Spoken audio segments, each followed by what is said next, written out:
Hi, I'm Tom. Spring's finally here in Maine, and I get to take the tractor out in the garden for the first time since last year, so I'm a little excited about that. One thing I want to show you today, and this will be a pretty quick video, but one F36 tandem disc Harrow, 1 F36, so Farmall 36, and we're going to put that on the 140, take it down in the garden, and just give it a little try. So stick around, and we'll see how it works out. But they weren't standard, and they were quite a bit of money, and these tractors are really good on fuel anyway, so after you've run them for a while, you pretty much get the hang of how long you can go before you need to refuel them. And most of these tractors that I have, the Cub 140, Super C 200, I can run them 5 or 6 hours at medium to low throttle and 5 gallons. Now these tractors, they didn't have a fuel pump. Everything was gravity flow, and your fuel bowl is up front, but your tank goes all the way back here. So if you get on any kind of a slope, what happens is all your fuel comes down here and then you stall out. But the trick to go around that is you just go in reverse. So if you're coming up the driveway or something and you're low on fuel, you just spin it around and come up in reverse, and there's enough to get back up here. I've learned that a few times. That's funny. So let's go grab the Fast Hitch disc and bring it around. We'll grease it up and then head down to the garden. There's a couple different implements here. I've got the spring Harrow, but that's made for a Cub. You can use it on the 140. The thing is, most of the Cub attachments you could use on the 140, but not vice versa, and that's just because the 140 attachments were designed heavier. So like that double disc, too heavy for a Cub. A Cub had a single cut, and the spring Harrow has 2 rows of springs, whereas the 140 would have 3 rows of springs, but very similar in design. The plows look exactly the same. You can take the LF 195 plow for the Cub, run it on the 140. You can use the rollover or hillside plow from the Cub on the 140, but it's a 10-inch, and it's either 10 or 12, and the 140 is either a 12 or 14, so it's 2 inches bigger, and it's considerably heavier. So just a couple things I want to mention before I even get started. This disc right here has got some hours on it. It's a little bit racked right here and right there, so the center comes up just a little bit more than it ought to, but it still works okay. And it does pivot a little bit side to side here, and whether it was designed that way or it's just worn out, I don't know. It's been welded on each side right there, like a little bubblegum weld. So I'm not sure if it was meant to have a little bit of play or if it's just worn out. The discs all look pretty good, and everything, the bearings are all pretty good in there. Now on this tractor, the way the front hooks in here, I've got a rod that goes up to this other rock shaft, and what that does is that changes the pitch on the drawbar.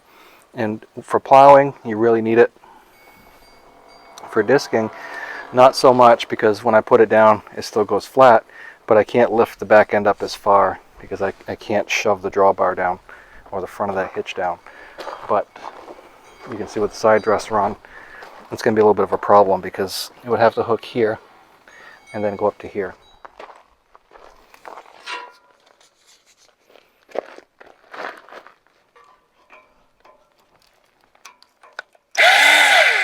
On, I have to set the depth stop, otherwise it's going to hits my light bracket if I have the lever so that it goes all the way forward. So I have to remember to keep the depth stop on it.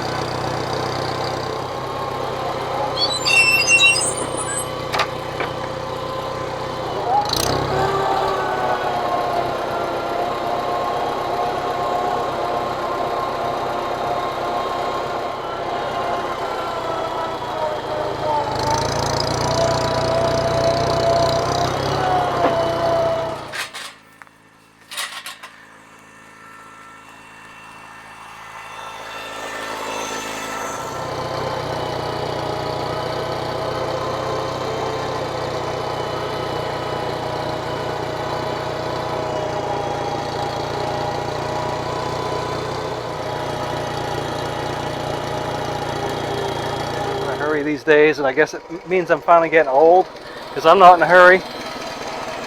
I don't drive fast. I get there when I get there.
Technically, these are called a bush and bog harrow because all the discs are notched, and what this does, it works really great for trash like corn or anything that's got a lot of stalks to it.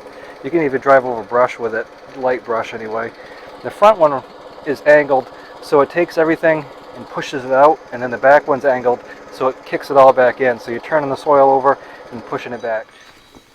And it's good dirt, you know. I can crumple it, so it's not too wet.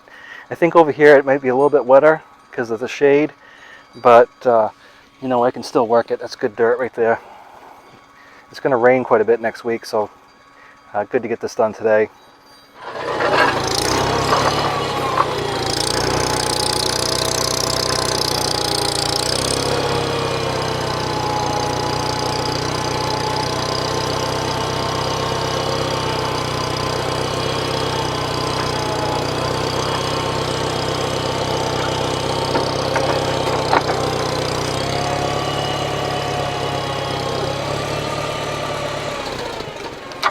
Some people will turn with mounted plows or mounted harrows. I think it's a bad idea because when you get something mounted, you put a lot of stress right on the front of that hitch, and you break that off.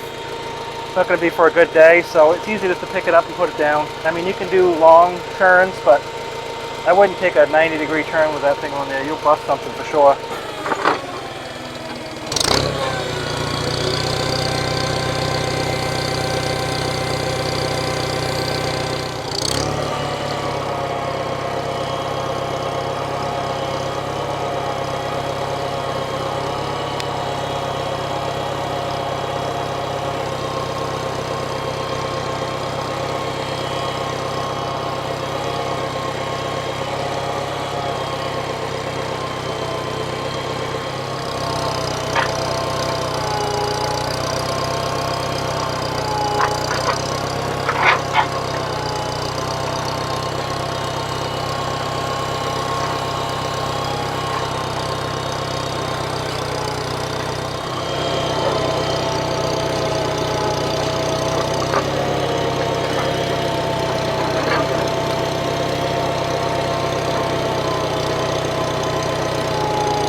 Probably should have spread the manure first and then disked it, but I've got the spring harrows and I'm going to put them on the cub.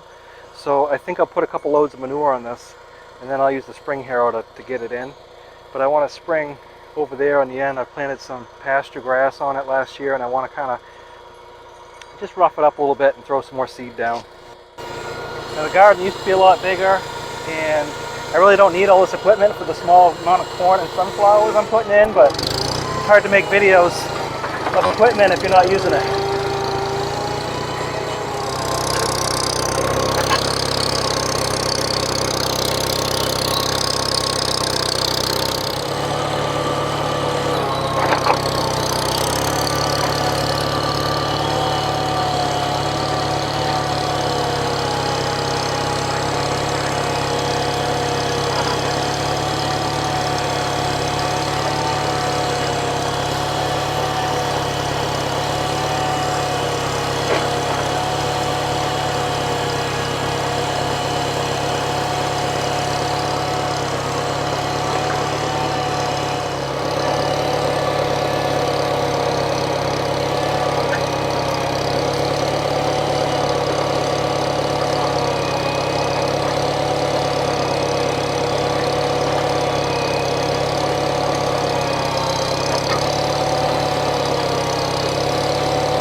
I guess that's about it for today.